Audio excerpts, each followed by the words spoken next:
कहानी में है एक नया जज्बा और एक नई सीख।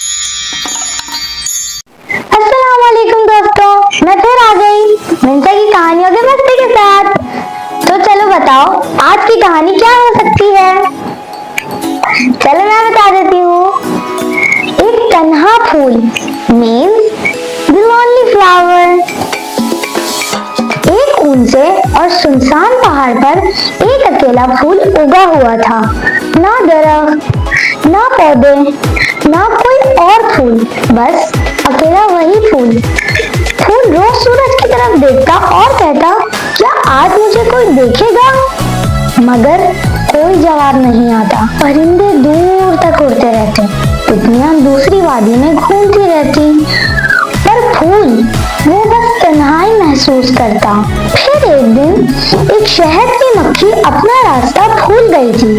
वो फूल के पास आकर रुकी और फूल एकदम से झूम उठा और फूल ने शहद की मक्खी से बोला, क्या तुम थोड़ी देर मेरे पास रुक सकती हो? और मक्खी मुस्कुराते हुए बोली, यहाँ का शहद तो बहुत मजेदार है, यम्मी। अगले दिन अपनी दोस्तों तितलियों को भी लेते आई।